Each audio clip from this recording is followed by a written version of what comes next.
East Lyme. I'm here to give you the East Lyme real estate market report for June of 2022.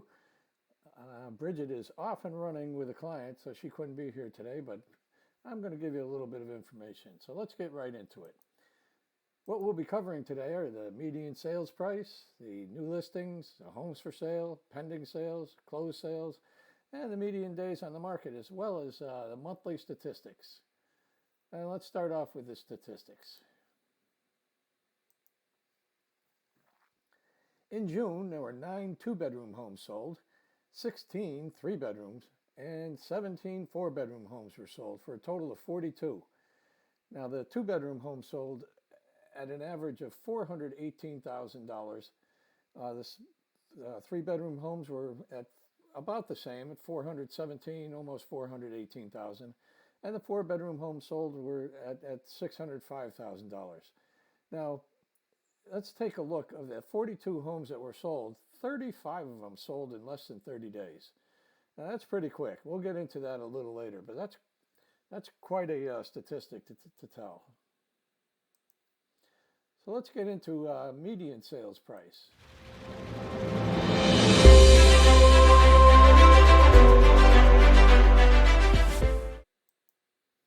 Now, the median sales price has been going up steadily. This chart goes back to look at 2020. The first point is at January 1st, 2021, and it covers the previous 12 months. So each point on the graph covers the previous 12 months. So looking at that, you'll see that we started off at about $350,000 for a median sales price. A little bumpy ride towards the third quarter, fourth quarter of 2021. Came down a little bit at the beginning of this year, the first 3 months, but it's been going back up steadily since then. So let's go on and take a look at new listings.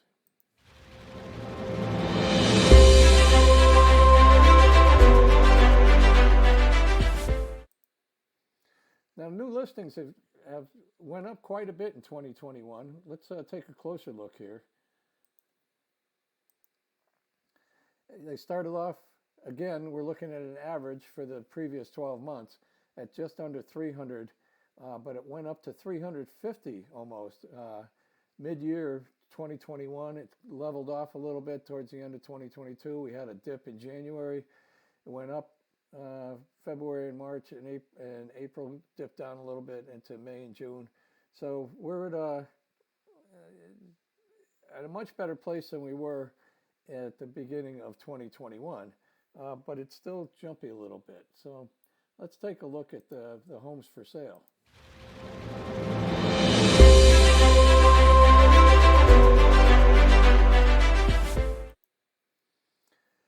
Now, this really tells you what the market has been doing. When supply is up, demand is low. When supply goes down, demand goes high. And supply has gone down. And you can tell, talking to anybody that's looking for a house, the demand certainly has gone up. So if we look back at the end of 2020, we're looking at averaging about 82, 83 homes for sale. And you got halfway through 2021, and we had dipped down to maybe 62, 63. And we've been riding that through most of the end of 2021 into 2022. But we had a little dip there in the last month. And if you look at the bottom right-hand corner while you're there, it says each data point is 12 months of activity. Data is from July 18, 2022. That's today. So these graphs are updated daily for us.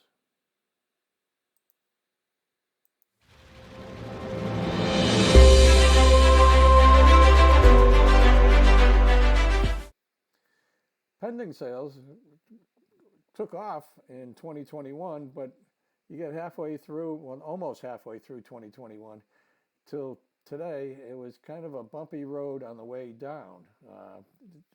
Now, pending sales are going to cover a lot of different things. You got pending sales aren't actual sales because things can happen, like something with the inspection report or the financing, or the change of heart, wanting to sell. So there's a lot of different things that go into pending sales. So that number changes quite a bit. But let's take a look at closed sales.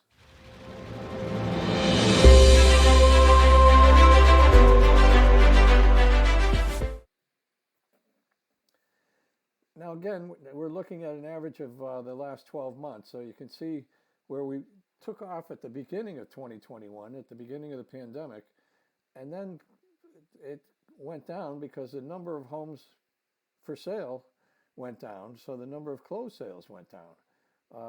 So many people were looking to get out of smaller homes because they were tired of doing work at the kitchen table and trying to teach their kids at the kitchen table at the same time during the pandemic. So they needed more room. We needed an extra room for an office or an extra room, playroom or study room, whatever you want to call it. So the demand went way up, which really affected supply. So you can see what happened to closed sales because of that. Now I mentioned median days on the sale earlier.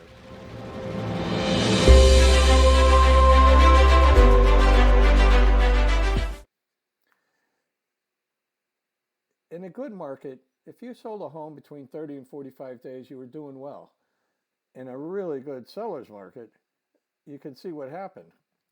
As demand went down, as demand went up and supply went down, the median days on the market went way down.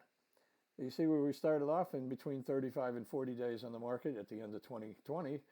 At the end of 2021, we were at almost 10 days on the market. And so we've been hovering around 10 to 15 days on the market ever since then. Now I want to show you something a little bit different.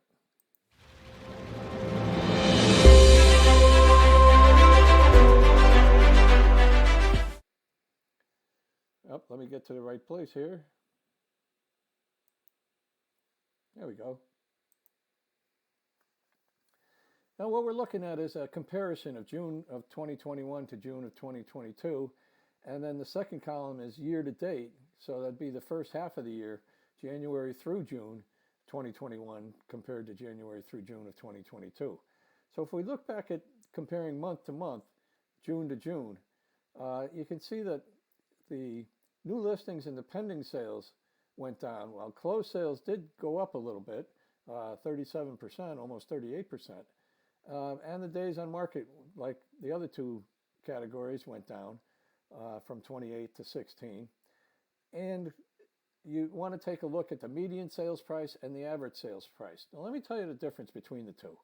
The median sales price is when you take the low sales price and the high sales price, and then the next lowest and the next highest and the next lowest and the next highest until you get to the median, the middle.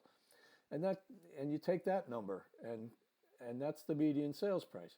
Whereas with the average, if you have 10 homes that sold, you add them up, you divide by 10, and you're going to get the average sales price. So you can understand the difference between median and average. You could be way on the high side, more high-ended homes selling, or on the low side, more low-end homes selling for a median. But the average is always going to come out right in the middle.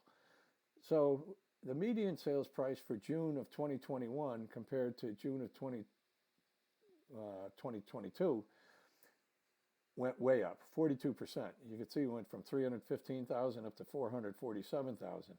And the average sales price went up quite a bit too, from 395 up to 499,000.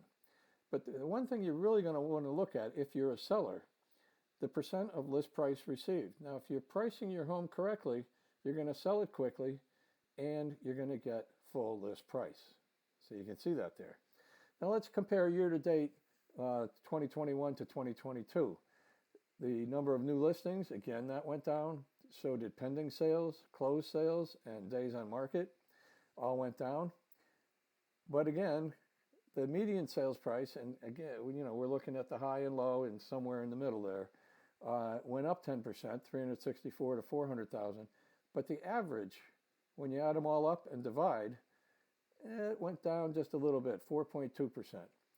But the percent of list price received, you're still at 100%, 100.3 in 2021 and 101.7, up 1%, 1.5% almost in 2022. Now there are a few condos.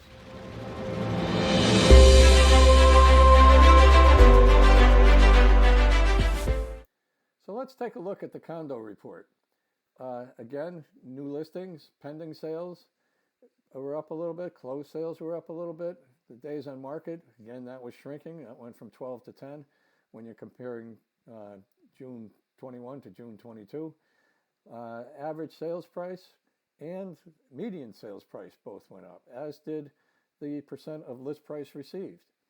And if we look at year to date, you can see that the new listings are starting to tick up.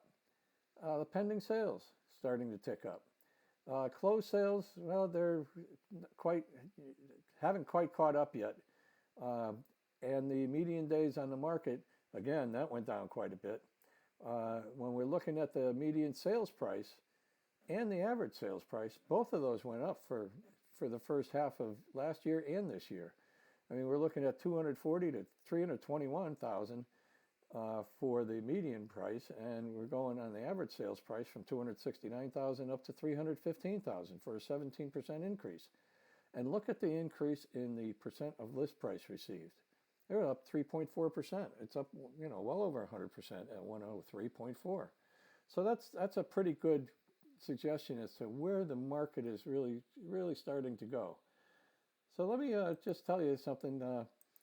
Bridget knows a lot more about what's going on in the market because she's out there. She's with the clients. She's helping them sell their homes. She's with clients that are looking to buy a home. So she's got a really good feel for what's going on in the market. She knows southeastern Connecticut and southern Rhode Island very well. If you want to get in touch with her, it's pretty easy. You can call or text her at 860-857-5165. You can email her at bridgetamorrissey@gmail.com. And as you can probably see by the scrolls that she's on LinkedIn, YouTube, Facebook, Instagram, it's pretty much everywhere, TikTok, so. But if you really want to talk to her, give her a call, 860-857-5165, or you can text. And I hope all of this helped you a little bit, and I wish you a very good day. Have a good one.